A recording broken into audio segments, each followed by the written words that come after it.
Tomorrow afternoon, I'll tell everybody about what the syndicate's all about and how much it costs to get involved in it.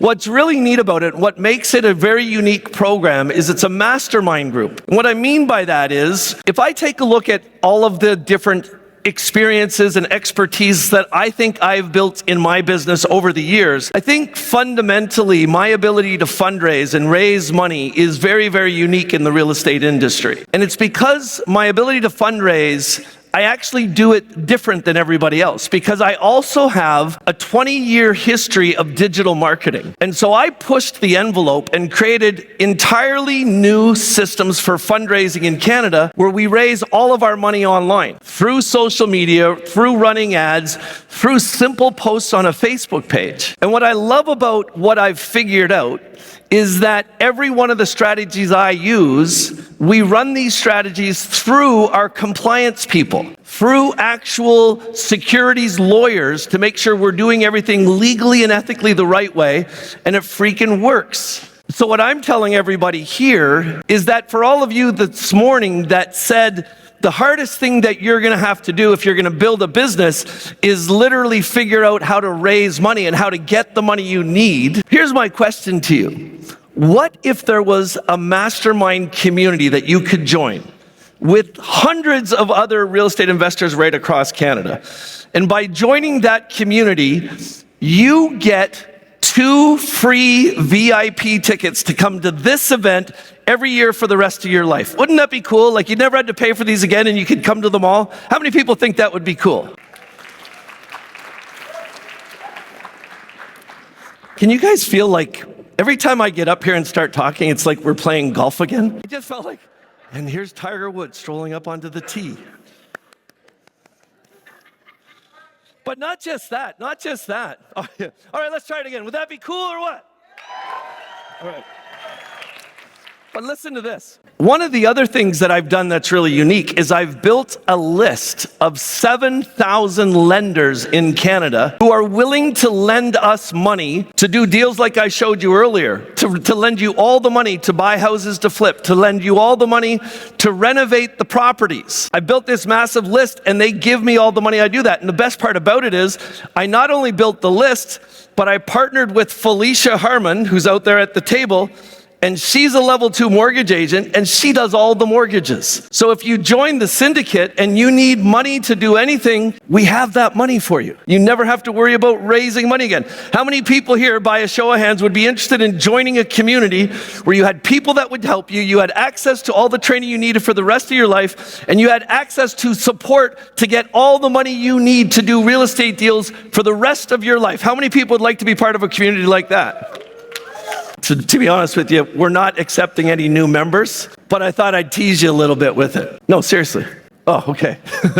We're going to talk more about it tomorrow. What I'd like to do right now, though, is I've asked a couple of the members of the syndicate who are incredibly serious and significant real estate investors to actually join me up on stage here. We're going to have a little conversation and talk about some of the things that they've experienced building their real estate businesses. So, if you guys wouldn't mind, I'd like to have Sarah Roth, Adam Finch, Sherry Tompkins, and Dan Purcell. If you guys want to join me on stage, and everybody else, give a big round of applause to these incredible individuals.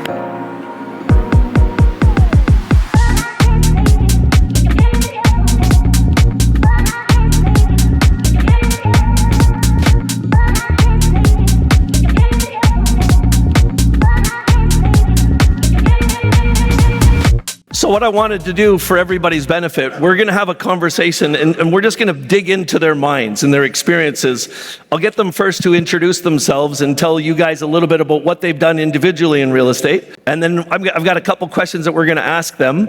And then after that, we're going to allow people in the audience to ask them questions as well. So if you have a question that comes up as they're talking, just write it down and we'll run a mic down around to you in about 20 minutes or so. So let's start with you, Dan. Tell everybody how long you've been in the game, what have you been doing, what kind of deals have you been doing, what are you up to? Hi everybody, I'm Dan Purcell from Halifax, Nova Scotia. I've been involved in real estate investing for almost 10 years now. Initially just kind of fell into it by chance. I had a little bit of money kicking around that I thought I'd want to try and do something with and bought a property and without knowing anything about investing in properties or managing properties and Got lucky at that point to have a good property.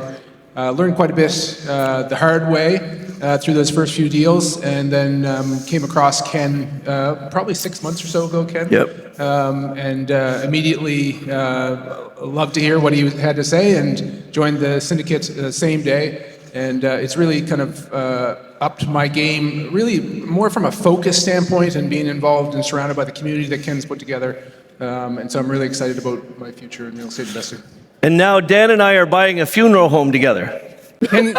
Ken keeps saying that. I've had half a dozen or maybe 10 people talk to me this weekend about the funeral home we're buying together, and I think since you've said it now, Ken, I guess we're going to have to do it. Yeah. No, we're not joking. We're looking at buying a funeral home together. We don't know what we're going to do with it yet. We were thinking of like keeping the coffins in the funeral home, but turning it into a hotel, letting people sleep in them. Adam Finch. Hello.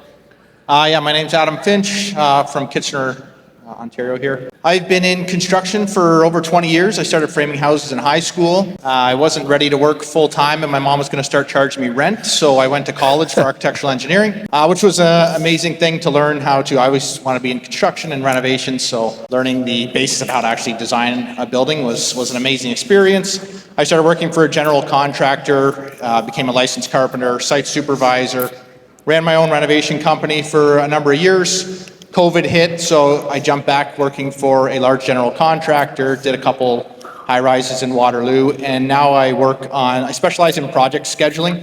So we've got 20 to 30 sites throughout Southern Ontario that I help with efficiencies and scheduling out the projects. So I'm kind of a hybrid role between the office and the field staff, and getting those people to properly talk with each other to make sure that all of our projects run smoothly. There you go. And then, yeah, I was actually talking about real estate investing. I also do that too. But over 15 years ago, my wife and I bought our first house. She was on maternity leave, so we needed money. We started renting to students. That turned into us needing more money when the second kid came along, so we bought an old duplex, and with my construction background, we renovated that. We made $250,000 on that in about 2.5 years, and from there, bought another house, renovated that, and now I own multiple properties. I just started doing a trailer park resort in New Brunswick out of the blue. A friend called me up, and I'm coaching as well, helping everybody get started in real estate as well. Awesome. Sarah. Hey everybody, my name's Sarah. I'm from Kingston, Ontario. I had to do a little quick math earlier when I was thinking about how long I've been investing in real estate. So it's about 16 years now for me. I bought my first property about 6 months after I graduated from university. And the reason why I did that is because I had graduated, I had started a full-time job, I lived with my parents because I didn't know exactly what I wanted to do or where I was going to be. And one of my good friends had also graduated, moved back to Kingston, was living with her parents, and we thought we would go out and get an apartment.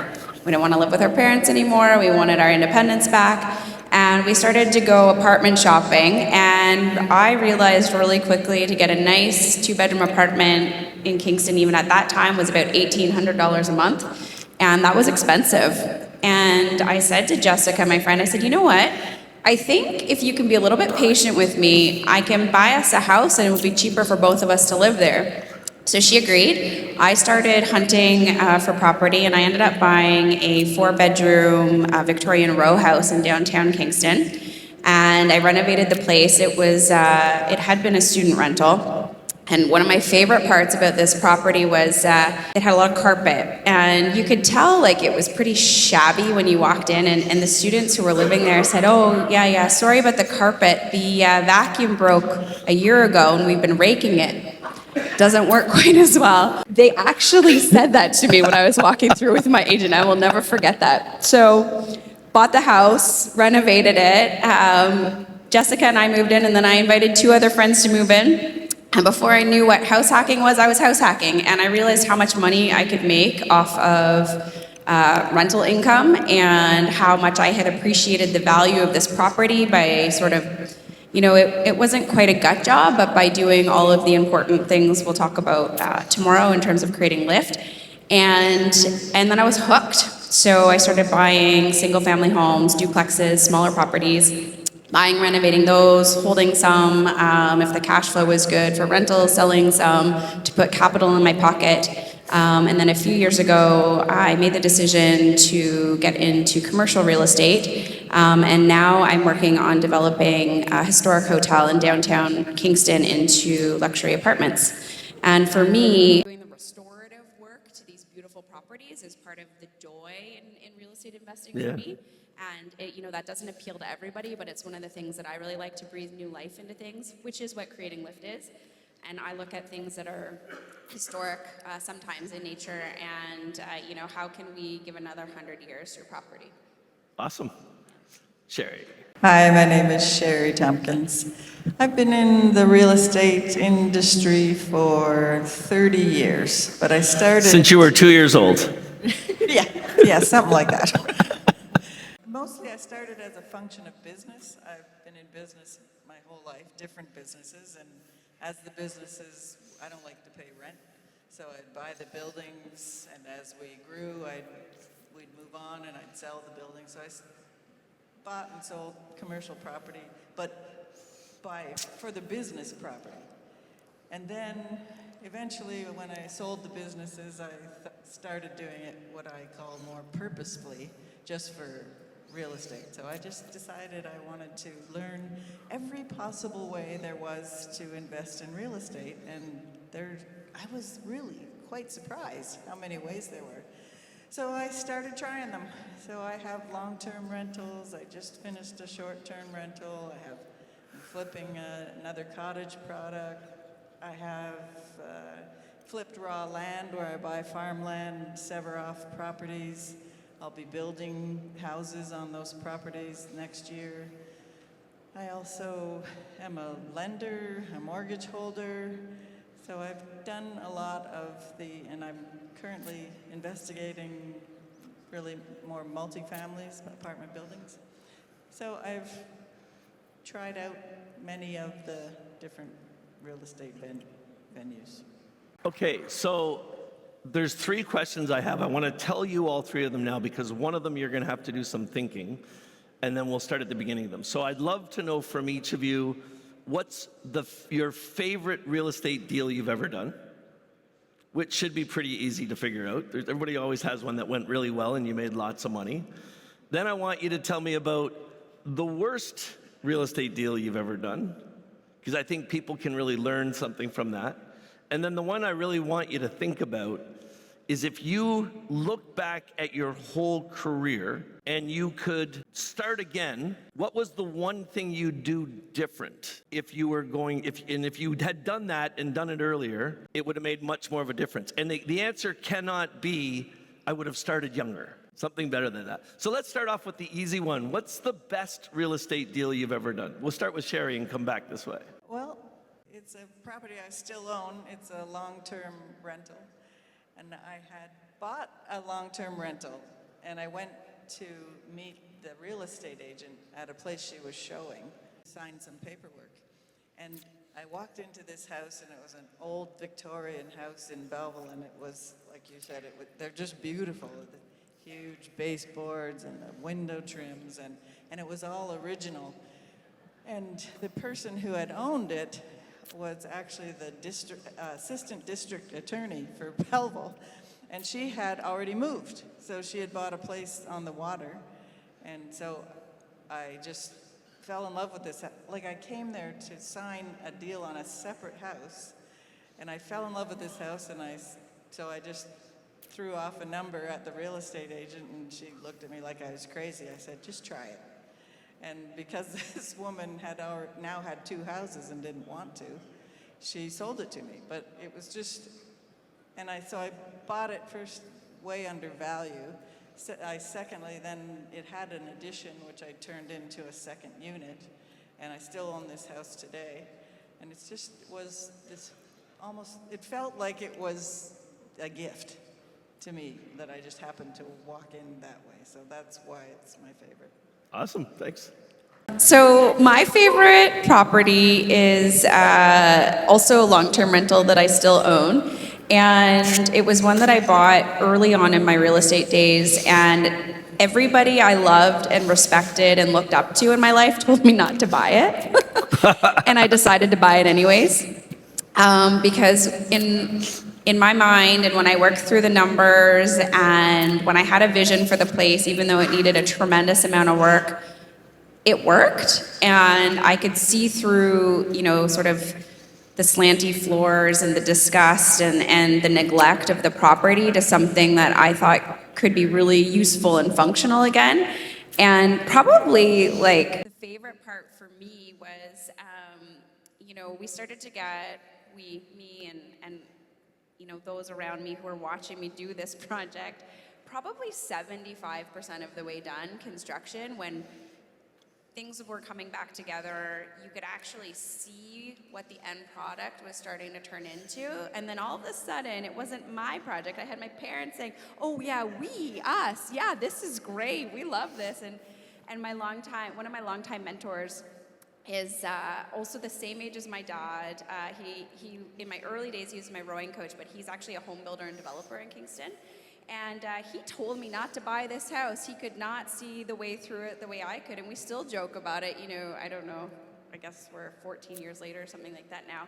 He's like, yeah, remember when I told you not to buy that property and you bought it anyways, and then it turned out so good? Like, yeah, it did. And that property, it's in downtown Kingston, it's beautiful renovation. I always have amazing tenants, always have professional tenants, and it cash flows about $1,500 a month for me. That's awesome. Yeah. So I'll say mine, I just alluded to it during my introduction. So we bought this old duplex. It was kind of a non-code conforming duplex. The guy had his daughter living in the basement, but there was a side door and a kitchen. We actually moved into this house on my wife's due date with baby number 2. So anyways, luckily she went over a week, so that was good. Oh my God. The stress of moving. I don't even know why we picked that day. Because we could have picked any day. We just picked. I don't know. We just picked 60 days after we put the offer in. Anyway, so the best part about that one is I was probably about 3-4 years into my carpentry career. And so that house needed everything. It needed the bathroom, or the bedroom, or the basement had to be completely redone. There was a termite infestation up the street, so we had to go through making sure our house was termite proof to sell the thing in the future, because we were buying it as an investment property, so we had to deal with that. There was foundation leaks, so we had to deal with that, which was great. Found a connection with that guy, still using today. He's used on multiple properties. The real estate agent, we were actually trying to buy another house down the street. We missed out on that one, but that real estate agent, I've now done 5-6 deals with her now, so she's made a lot of money. She's been amazing. She's never let me overpay for a property, and she's always made me more money than I wanted on the out. I met an amazing electrician, which has done multiple projects, a HVAC guy. I'm still using these people today, and it was all because of that project, so we've all made each other money because of that deal. And then the best part was that after we had the whole thing, we had about $250,000 profit in it. So when we closed on that and bought our new house, we still had well over $100,000 in our bank account, which is pretty good. I think we were like 27-ish or so at the time when we sold that place. So have over $100,000 in your bank account, 3 kids. My wife was able to kind of pick and choose her work at that point, which was amazing. And because of that house and that lump sum of money that I made, it's now put me on this stage here, right? So without that deal, who knows where I'd be right now. That's awesome.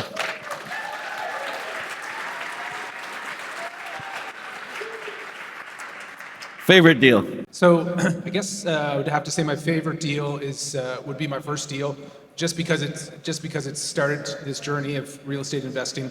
I think that reflecting back on why I waited so long to become a real estate investor, it had to do with that common fear that everybody has about, I don't want to be the guy that's fixing toilets at midnight on a Saturday night. Yeah, no kidding. Well, I've fixed toilets, not usually at midnight on a Saturday, but I fix toilets, and it pays well to fix toilets when you have to do it, if you're a smart real estate investor.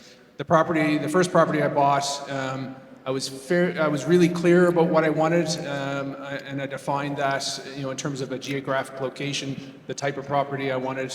In this case, a student rental, which I would recommend to all of you that are interested in real estate investing. Student rentals are a really good way to go. You have to be diligent about picking the right students, but they always pay rent, and when they don't, their parents pay rent. So it's a really safe investment as a first investment for sure. And so, for all kinds of reasons, my first real estate investment property would be my favorite. Awesome. So I was just thinking as you guys were talking that the next two questions are probably tied together, because the worst thing you've ever been involved in is probably tied to what you would have done different. You know what I mean? So we'll start with you again, Sherry, and you can combine the two questions together, or you can just tell me, like, what would you have done different if you were starting again, or whatever's on your mind in that space. We all assume that if we're starting again with the knowledge we have right now, which is unlikely that a 20-year-old would have, but if that could happen, I'd go straight to real estate. I'd just start buying and selling and flipping, and I'd start it when I was younger and happier to work after work and tear things apart, which I did do some of that, but I do more. And also to have a piece of property that Ken has said before is attached to a business, because then you have the value of the property, but you also have a steady income coming from the business.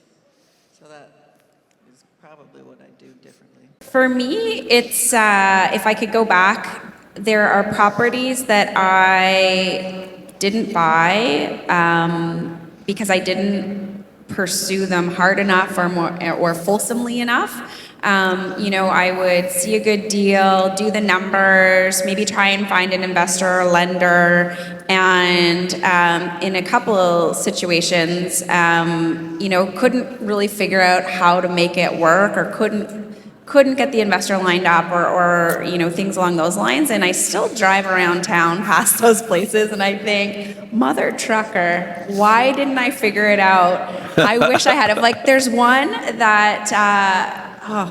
It's a side-by-side duplex, and there's a couple of them near each other anyways, and I could have bought, the whole property for what one side is selling for, like, right now this week, and I just, that was so stupid. Why didn't I try harder? So I guess if I were to go back, I would just keep pushing. I would keep pushing harder, and I would pursue the things that I knew were a good deal, and I would figure it out. Yeah. Instead of, letting a few things go. Yeah. That's what, yeah.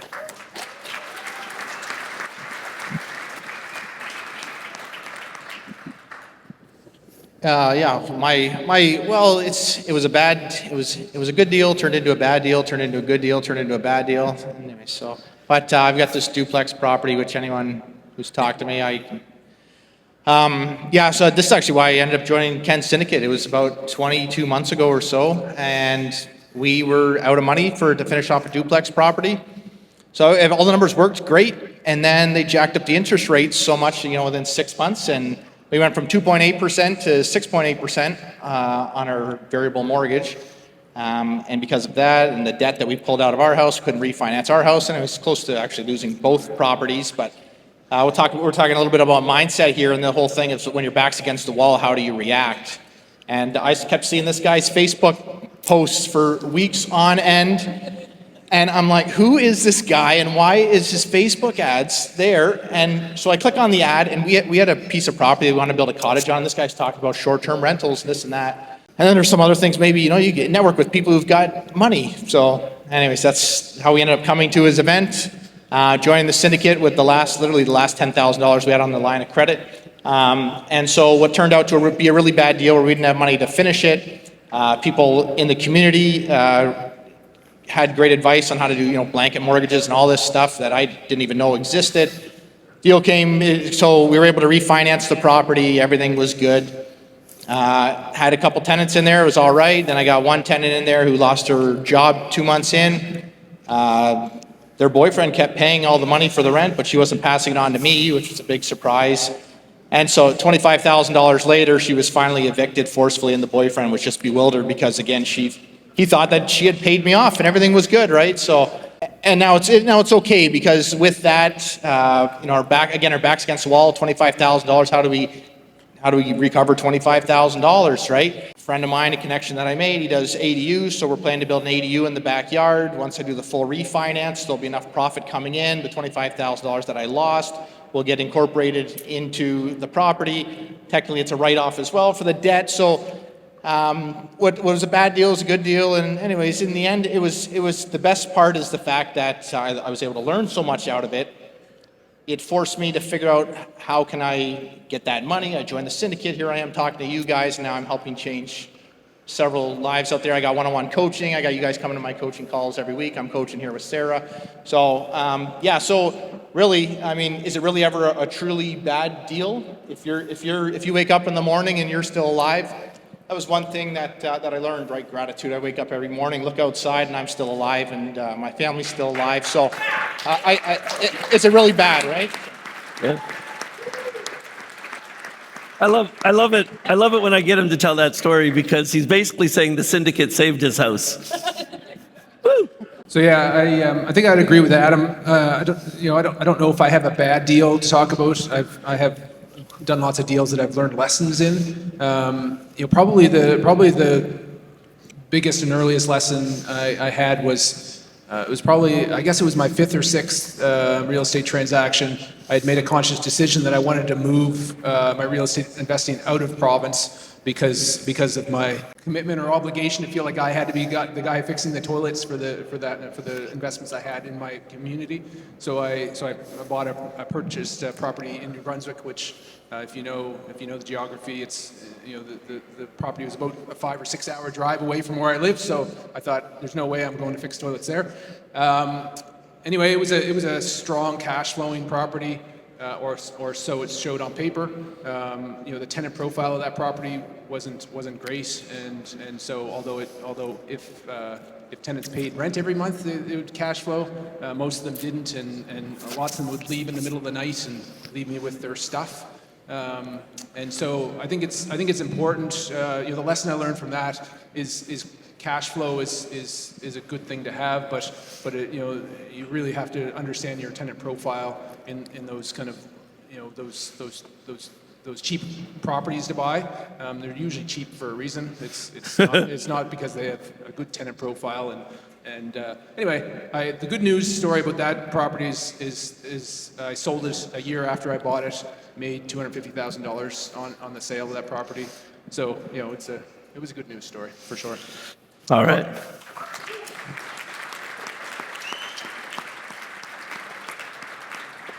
I think if I had to comment on what I would do different, certainly I would lean into private money earlier in my investing career. Up until 6 months ago, I was always using my own money to invest in, and I think the rate at which you can do that, you hit that ceiling pretty quickly with traditional finance and funding your own deals. And so since I've leaned into private money, I've significantly scaled up my growth within real estate, and we're just getting started. So that's what I would do different. Awesome.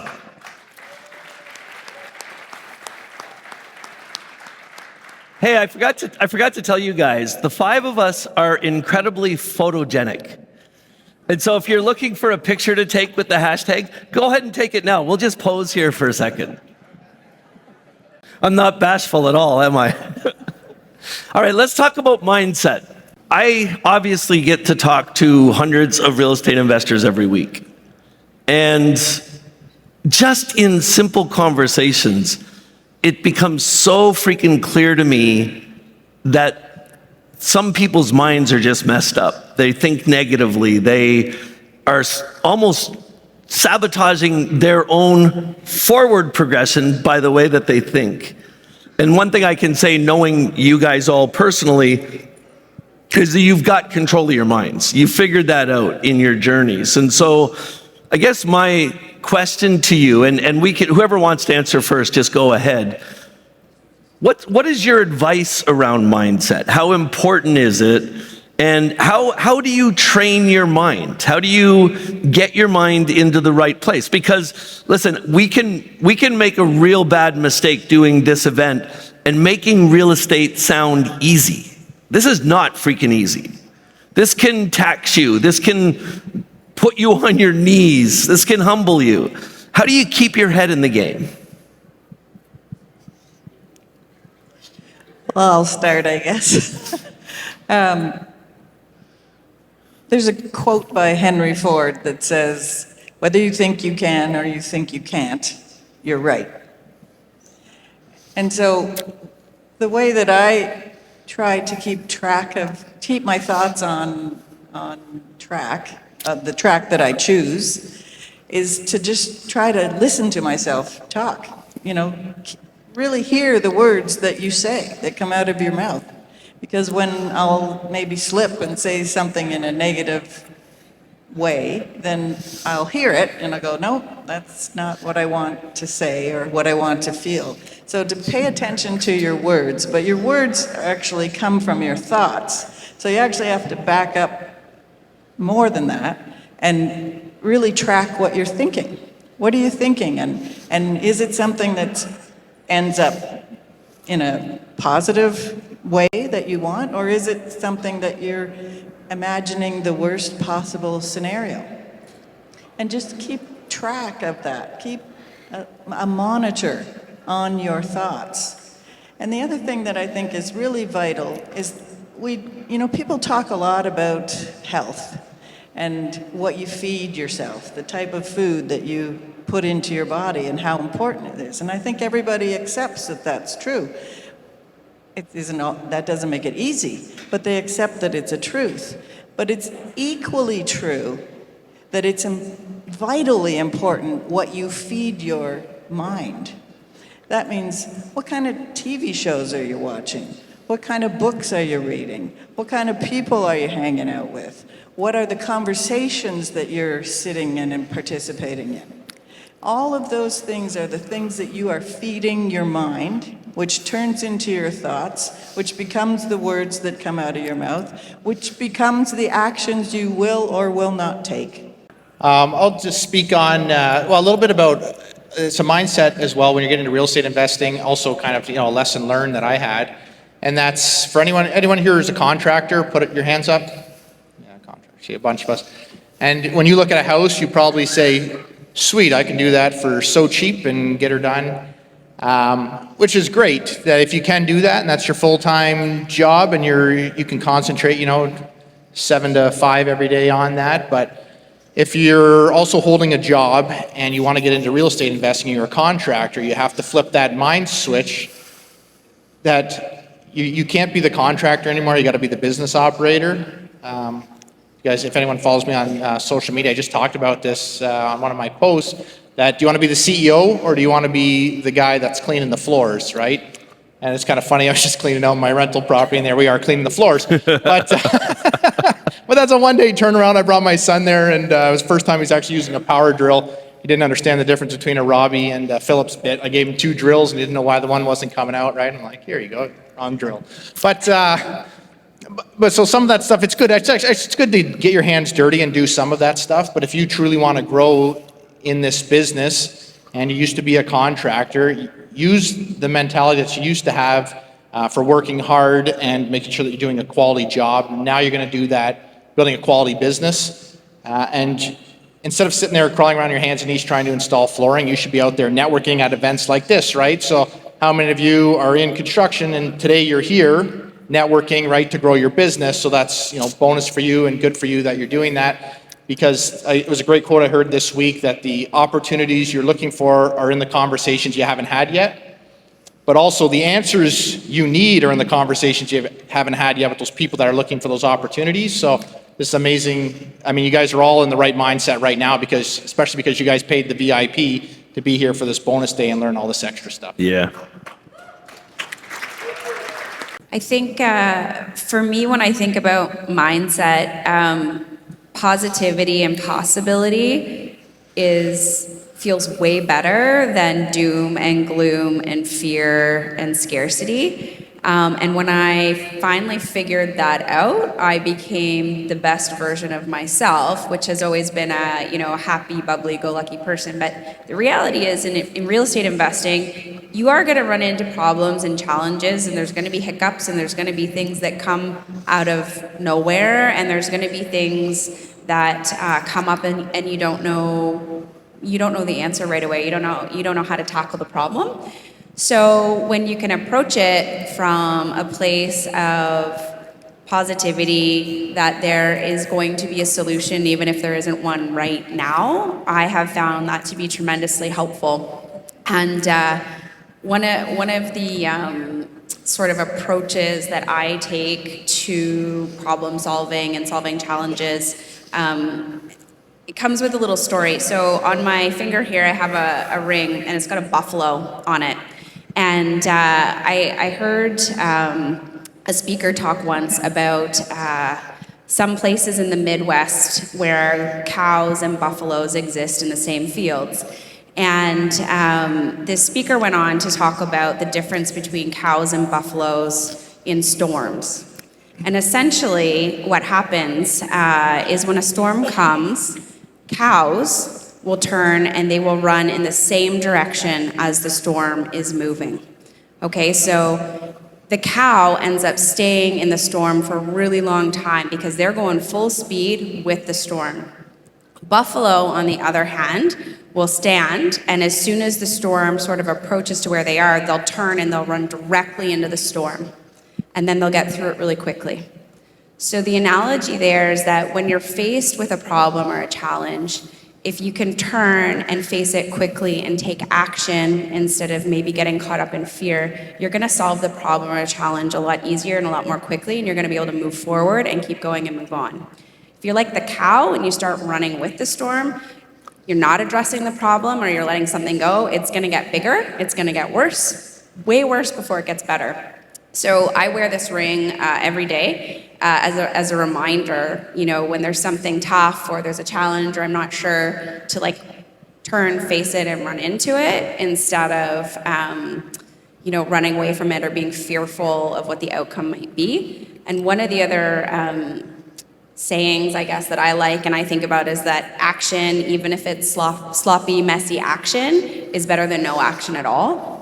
So I try and remind myself of that when I'm, facing something that's a bit uncertain or I'm maybe not sure. I'm like, well, something's better than nothing. So let's just go. Let's do it and let's try.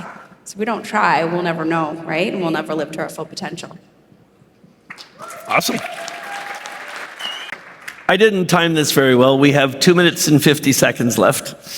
So what I'd like each of you to do is give the audience one serious piece of advice that they can use to get moving on their own real estate journeys. Your advice can't be the same. Who wants to go first? I can go first, and I'm usually pretty quick. So I think the best piece of advice would be to invest in yourself, which you all are obviously doing because you're here today, and just surround yourself with people that are like-minded.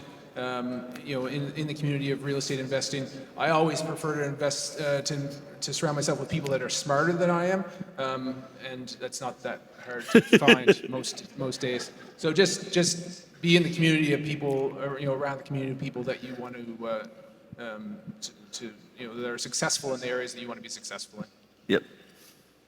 I'll say that consistency compounds. So I was just talking to somebody today about this, that, they need to find a realtor. How do they find a realtor? Well, if you open your phone, you go to Google or you go to Instagram and you search, realtors Waterloo, realtors Toronto. Reach out to 5 people today, reach out to 5 people tomorrow, 5, all of a sudden the end of the week, you've got 30 people that you just reached out to, right? And then the next week, you're going to reach out to 5 contractors, and it just keeps building upon it. Same thing if you're looking for properties every day. If you look for properties for 2 days, there's nothing out there, and you stop. And then you go back to it 2 weeks later, and now you got to start all over again because all those houses that you didn't look at every day because you're not being consistent with your actions, you now have to look at those all over again. And now maybe the market's shifting, so not being consistent, you're always going to be behind if you don't stay consistent and keep moving forward. Awesome. I would say just in the same time, sorry, you can have your pause after. Find a coach or a mentor to work with. Adam and I are coaches. I actually have 5 mentors and 2 coaches that I'm working with right now on a regular basis. So I like to practice what I preach, and it is just the best way to be supported and move forward faster, if that's what your intention is. I'd say make a decision and make a commitment to do it. Start. That's the hardest part. Just get started. Pick a route and start and stay with it. And it will take you somewhere. Let's have a big round of applause for Sherry Topgood, Sarah Roth, Adam Finch, and Dan Purcell.